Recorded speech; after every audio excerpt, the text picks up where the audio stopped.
Delhi Rajouri garden பகுதியில் உள்ள தனியார் உணவகம் ஒன்றில் பயங்கர தீ விபத்து ஏற்பட்டுள்ளது. அந்த காட்சிகளை பார்க்கலாம்.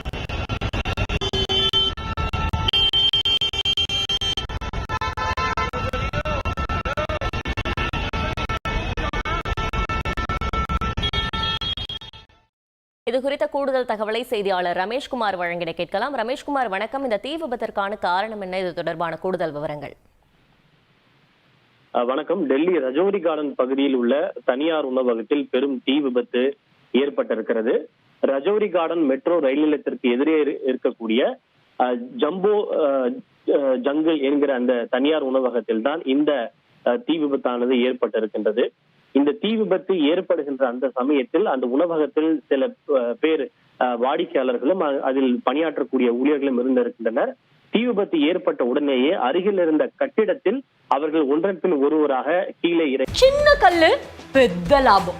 இங்க ஒருத்தர் ட்ரை ஃப்ரூட் பிசினஸ் பண்ணி மாசம் 3 லட்சம் ரூபாய் சம்பாதிக்கிறார். எப்படின்னு தெரிஞ்சுக்கணுமா? ஃப்ரீடம் ஆப்பை டவுன்லோட் பண்ணுங்க. தங்களை தற்காத்துக் கொண்டனர். தீ விபத்து குறித்த தகவல் அறிந்ததும் உடனடியாக சம்பவ இடத்திற்கு 10க்கும் மேற்பட்ட தீயணைப்பு வாகனங்கள் விரைந்து சென்று தீயை அணைக்கக்கூடிய பணியிலே ஈடுபட்டிருக்கின்றன. இந்த தீ விபத்தின் காரணமாக அந்த பகுதியில் கரும்புகை சூழ்ந்து காணப்பட்டது. அது ஒரு பரபரப்பான, அதே சமயம் மக்கள் நெருக்கம் அதிகம் நிறைந்த ஒரு பகுதி. இதனால் அந்த பகுதியிலே சற்று போக்குவரத்தும் கூட பாதிப்பு ஏற்பட்டதாக கூறப்படுகின்றது. தீயை அணைக்கக்கூடிய பணிகள் ஏறத்தாழ முடிவடைந்து விட்டதாகவும் தீயணைப்புத் துறையின் சார்பிலே தெரிவிக்கப்பட்டிருக்கின்றது.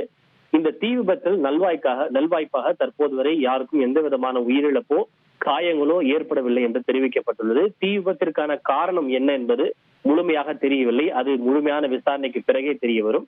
தற்போதைய சூழ்நிலையில் யாருக்கும் காயங்களோ அல்லது உயிரிழப்போ ஏற்படவில்லை. இருப்பினும் சில பொருட்கள் மற்றும் உடைமைகள் மட்டும் சேதமாகி இருப்பதாக கூறப்படுகிறது. தகவல்களுக்கு நன்றி ரமேஷ்குமார்.